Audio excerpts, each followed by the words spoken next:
அனைவருக்கும் வணக்கம். தமிழ்நாட்டில் இன்று கனமழை எச்சரிக்கை விடுக்கப்பட்டுள்ளது. எந்தெந்த மாவட்டங்களில் கனமழைக்கு வாய்ப்புள்ளது என்பது குறித்து வானிலை ஆய்வு மையம் வெளியிட்டுள்ள முக்கிய தகவலை இந்த வீடியோவில் விரிவாக காணலாம். நமது சேனலை முதன்முறையாக பார்ப்பவராக இருப்பின் தினசரி வானிலை ஆய்வுகளை தெரிந்து கொள்ள சேனலை சப்ஸ்கிரைப் செய்து கொள்ளுங்கள். பக்கத்தில் உள்ள பெல் ஐக்கனையும் கிளிக் செய்து கொள்ளுங்கள். வாங்க வீடியோக்குள்ள போகலாம். இன்று வெளியிடப்பட்ட இந்திய வானிலை ஆய்வு மையத்தின் அதிகாரப்பூர்வ அறிக்கையின்படி தமிழ்நாடு மற்றும் புதுச்சேரியில் இன்று கனமழைக்கு எச்சரிக்கை கொடுக்கப்பட்டுள்ளது. அதே நேரத்தில் இடியுடன் கூடிய மழை, மின்னல் மற்றும் பலத்த காற்றுடன் கூடிய மிதமான மழைக்கு வாய்ப்புள்ளதாக தெரிவிக்கப்பட்டுள்ளது. குறிப்பாக தமிழ்நாட்டின் மேற்கு தொடர்ச்சி மலை மாவட்டங்களில் மற்றும் அதனை ஒட்டியுள்ள பகுதிகளில் மழையின் தாக்கம் அதிகமாக இருக்க வாய்ப்புள்ளது. சமீபத்தில் வானிலை பதிவின்படி நீலகிரி மற்றும் கோயம்புத்தூர் மலைப்பகுதிகளில் நல்ல மழை பதிவாகியுள்ளது. நேற்று வெளியான வானிலை அறிக்கையில் கோயம்புத்தூர் மாவட்டத்தின் சில பகுதிகளில் 12 சென்டிமீட்டர் வரை மழை பதிவாகி இருப்பதாகவும், நீலகிரி மாவட்டத்திலும் குறிப்பிடத்தக்க மழை பதிவாகி இருப்பதாகவும் தெரிவிக்கப்பட்டுள்ளது. இதனால் இன்று நீலகிரி, கோயம்புத்தூர் உள்ளிட்ட மேற்கு மாவட்டங்களில் மற்றும் மேற்கு தொடர்ச்சி மலைப்பகுதிகளில் மழையை எதிர்பார்க்கலாம் என்று கூறப்படுகிறது. அதேபோல் தென் மாவட்டங்களில் ஒரு சில இடங்களில் மழைக்கு வாய்ப்பு உள்ளது.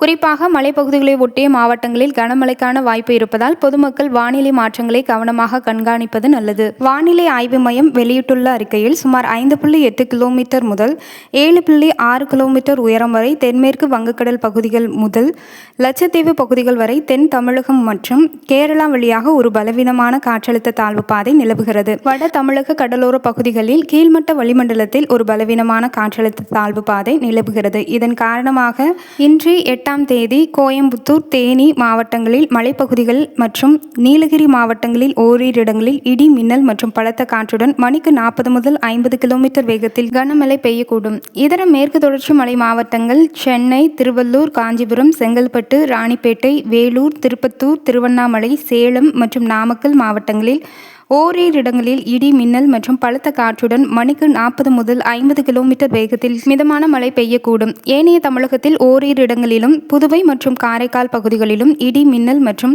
பலத்த காற்றுடன் மணிக்கு 40 முதல் 50 கிலோமீட்டர் வேகத்துடன் கூடிய மிதமான முதல் கடுமையான மழை பெய்யக்கூடும்.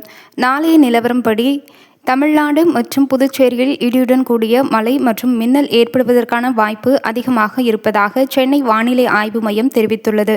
ஆனால் அதற்கு பிறகு நிலைமை சற்று மாறுகிறது. ஆகஸ்ட் 9 மற்றும் 13ஆம் தேதி வரை தமிழ்நாடு மற்றும் புதுச்சேரிக்கு பெரிய அளவிலான எச்சரிக்கை எதுவும் தற்போது வெளியிடப்படவில்லை. மேலும் வங்கக்கடல் மற்றும் மேற்கு வங்க பகுதிகளில் உருவாகும் வானிலை அமைப்புகளால் கிழக்கு இந்தியாவின் பல பகுதிகளில் கனமழை முதல் மிக கனமழை வரை பெய்ய வாய்ப்பு இருப்பதாக இந்திய வானிலை ஆய்வு மையம் தெரிவித்துள்ளது.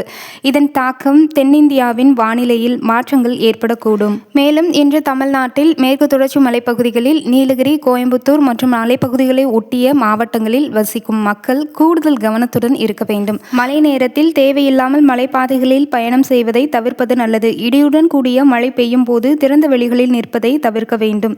மொத்தத்தில் பார்த்தால் இன்று தமிழ்நாட்டிற்கு கனமழை எச்சரிக்கையும், நாளை இடியுடன் கூடிய மழை மற்றும் மின்னல் எச்சரிக்கை உள்ளது. ஆகஸ்ட் 9ஆம் தேதிக்கு பிறகு தற்போது பெரிய எச்சரிக்கை இல்லை. வானிலை தொடர்பான புதிய அறிவிப்புகள் வெளியாகும் பட்சத்தில் அது பற்றிய வானிலை அறிக்கையை உடனுக்குடன் நமது சேனலில் அப்டேட் செய்யப்படும். சேனலை சப்ஸ்கிரைப் செய்து கொள்ளுங்கள். நாளை எந்தெந்த மாவட்டங்களில் குறிப்பாக நாளைய மழை நிலவரம் ஏதேனும் மாற்றம் உள்ளதா என்பது குறித்த விவரங்களை வானிலை ஆய்வு மைய தகவலின்படி அப்டேட் செய்யப்படும். மறக்காமல் சேனலை சப்ஸ்கிரைப் செய்து கொள்ளுங்கள். நன்றி, வணக்கம்.